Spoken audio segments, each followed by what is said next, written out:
नमस्कार, मैं शिमला से राजेश मंडोत्रा। आप दिव्य हिमाचल टीवी देख रहे हैं। देखिए 7 बजने वाले हैं और 5 बजे काउंटिंग शुरू हुई थी राज्यसभा चुनाव की मतगणना के बाद। और थोड़ी देर पहले नेता प्रतिपक्ष जयराम ठाकुर ने काउंटिंग में एक ऑब्जेक्शन रिटर्न में दायर किया था जो सुदर्शन बबलू के वोट को लेकर था। और उसके बाद जो काउंटिंग हॉल है वहां पर यहीं पे ही मुख्यमंत्री सुखविंदर सिंह सुक्खू की बाइट अभी हुई है, मीडिया से उन्होंने बात की है और अभी सभी लोग इंतजार कर रहे हैं कि इस राज्यसभा चुनाव की सीट में जो मतगणना हो रही है एकमात्र सीट के लिए, जिसमें सिर्फ और सिर्फ एमएलए वोट कर सकते थे, उसका नतीजा क्या रहेगा। देखिए अभी जो सिचुएशन चल रही है उसके मुताबिक सबसे बड़ी खबर जो अभी तक सामने आई है अंदर से काउंटिंग हॉल से, उसके मुताबिक अभी मुकाबला टाई चल रहा है। टाई इन द सेंस की 34 पर अंदर से जो एक सूचना आई है, अभी हम ऑफिशियली उसकी कंफर्मेशन करेंगे। इलेक्शन कमीशन का कोई भी व्यक्ति जैसे ही अवेलेबल होगा या विधानसभा सचिवालय का तो उसको कंफर्म भी करेंगे, लेकिन जो पॉलिटिकल एजेंट, पोलिंग एजेंट होते हैं, उनके माध्यम से जो खबर आई है अंदर से वो ये सोर्सेज के अनुसार इनपुट है। इसके मुताबिक जो वोट है वो टाई हो गया है। अब सिर्फ रिजल्ट की बात है और इसीलिए जो नेता प्रतिपक्ष ने या बीजेपी ने ऑब्जेक्शन किया था वो सुदर्शन बबलू के वोट को लेकर किया था। इन्होंने ये कहा था कि जो वहां से उनको लाया गया पंजाब से जालंधर में जो एडमिट थे और वो सरकारी हेलीकॉप्टर यूज हुआ, 2 जगह हेलीकॉप्टर गया, वो ऑब्जेक्शन किया गया है। उस ऑब्जेक्शन को फाइल करने के बाद बीजेपी ने ये कहा कि इस मामले को भारत निर्वाचन आयोग को भेजा जाए, पहले इस पे फैसला हो, तब तक काउंटिंग को रोका जाए। अब ये वहां रेफर हुआ है। हालांकि इसमें कांग्रेस को पूरी तरह से श्योरिटी है कि इसमें कोई ऑब्जेक्शन वाली बात नहीं है, क्योंकि इसके वीडियो बाहर आ चुका है जिसके मुताबिक जो काउंटिंग हॉल में सुदर्शन बबलू ने अकेले जाकर वोट डाला है, उनका वोट इन्फ्लुएंस में नहीं गया है। लेकिन जो इंपॉर्टेंट बात है वो आपको समझने वाली है। आज मुख्यमंत्री ने आज खुद ये कहा कि जब हम लोग तो लाइव में आपको बता चुके थे कि जो सीआरपीएफ की प्रोटेक्शन मिल गई है 9 विधायकों को, और सीआरपीएफ की प्रोटेक्शन का क्या मतलब है, जो पॉलिटिकल जानकार हैं वो समझ सकते हैं। ये मसला सिर्फ और सिर्फ राज्यसभा चुनाव तक अब सीमित नहीं है। सीआरपीएफ की प्रोटेक्शन का मतलब है कि केंद्रीय गृह मंत्रालय बीच में है और रिसेंटली जो अभी अपडेट आई है उसके मुताबिक क्यारी बंगलो में जो ये एमएलए रुके थे वहां से ये शिफ्ट हो गए हैं हरियाणा के लिए। हरियाणा पुलिस की जो टीमें हैं वो भी इनके साथ अटैच हो गई हैं और इसके बाद अब जो निर्णय है वो कल एक क्रिटिकल डे है हिमाचल विधानसभा में। कल बजट पारित होना है और परसों लास्ट डे है। 28 तारीख को बजट पारित करने का मतलब यह है कि हाउस के अंदर भी सरकार को कोरम चाहिए और ये जो लोग नाराज हैं, इन्होंने अंदर क्रॉस वोट कितनों ने किया है वो तो काउंटिंग बताएगी। और जिस तरह से सूचना आ रही है उसके मुताबिक ये टाई मुकाबला है। 40 विधायकों और 25 विधायकों के गैप में मुकाबला टाई करने का मतलब है कि सरकार के लिए संकट की स्थिति है। हालांकि आज जब मुख्यमंत्री से इस बारे में पूछा गया तो उन्होंने ये कहा कि हमारे कुछ विधायकों को सीआरपीएफ के प्रोटेक्शन में गायब कर दिया गया है, उनको यहां से ले जाया गया है, उनके साथ हरियाणा पुलिस भी है और हमारा संपर्क उनसे नहीं हो रहा, इसीलिए पहले जब तक वो नहीं आते हम इसमें कुछ कह नहीं सकते। जब उनसे कहा गया कि क्या आप जो इस पूरे प्रकरण के बाद सरकार की हेड के तौर पे क्या रिजाइन करने की सोच रहे हैं, तो सुखविंदर सिंह सुक्खू ने क्लियर किया कि इसमें रिजाइन करने वाली अभी कोई बात नहीं है, क्योंकि सिर्फ 6 लोग गायब हैं, बाकी जो लोग हैं वो उनके साथ हैं और इसमें मेजॉरिटी का सवाल कोई है नहीं, तो इसलिए रिजाइन का कोई बात नहीं है। लेकिन अभी जो मामला है वो है नतीजे का। पूरे प्रदेश में लोगों की नजरें बनी हुई हैं। राज्यसभा चुनाव की एकमात्र सीट के लिए रिजल्ट क्या रहता है। आपको या हमें या जो पॉलिटिकल जानकार हैं सभी को यह पता है कि हिमाचल में राज्यसभा का चुनाव सबसे बोर चुनाव होता है। वजह यह है दोनों दल साथ हो जाते हैं, जो मेजॉरिटी वाला है वो अपना व्यक्ति जो है वो भेज देता है राज्यसभा में। इससे पहले 3 बार चुनाव हुए, जेपी नड्डा गए, इंदु गोस्वामी गई, उससे पहले जो कांग्रेस की तरफ से आनंद शर्मा गए राज्यसभा में, लेकिन सभी के टाइम में यूनानिमस वोट हुआ और नामांकन के बाद जिस दिन विड्रॉल का टाइम होता था उस दिन सारी चीजें वो नॉमिनेशन के बाद वो अपॉइंट घोषित कर दिए जाते थे। आज स्थिति वो नहीं है और ये नौबत किस दौर में आई है, जब कांग्रेस के पास 40 विधायक थे और बीजेपी के पास सिर्फ 25 विधायक थे।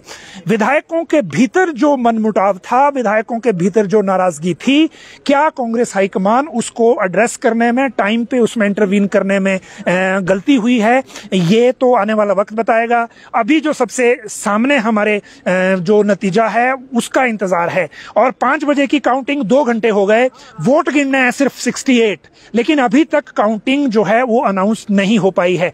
जो सूचना अंदर से आ रही है उसके मुताबिक टाई है। टाई होने के बाद 34 बताया जा रहा है।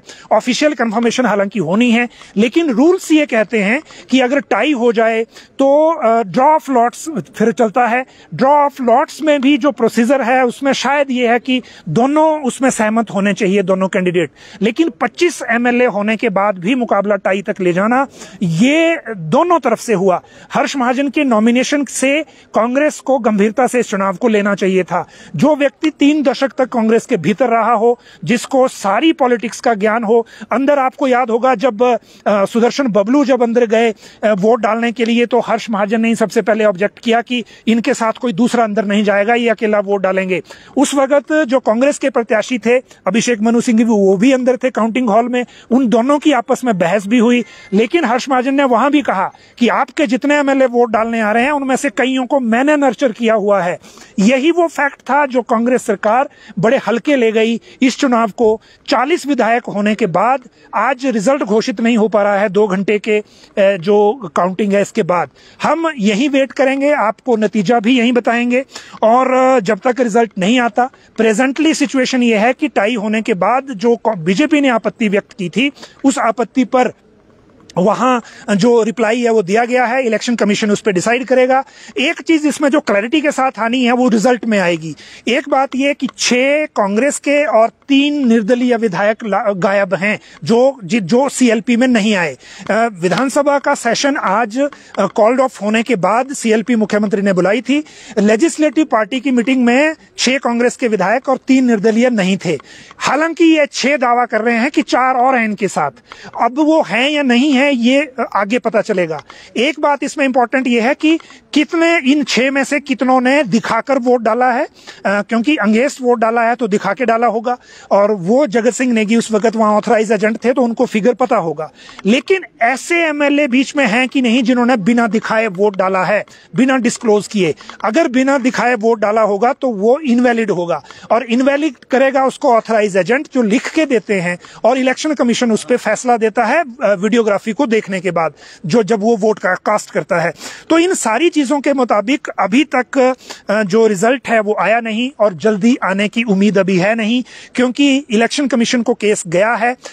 बीजेपी की तरफ से जो इनके लीगल सेल देख रहे हैं, एडवोकेट अंशुल बंसल, वो आए थे, विधानसभा सेक्रेटरी के साथ अंदर गए हैं।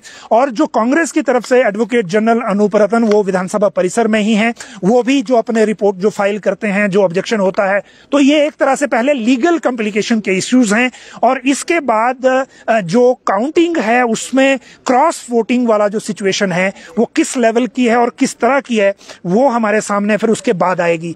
तो अभी भी 2 घंटे के बाद हमारे पास नतीजा नहीं है, एकमात्र राज्यसभा की सीट का, जिसका आज नतीजा आना था, और जिसको लेकर कांग्रेस ने अभिषेक मनु सिंघवी को उतारा था, और कांग्रेस की तरफ से मनु सिंघवी थे, और बीजेपी की तरफ से पूर्व कांग्रेसी हर्ष महाजन थे।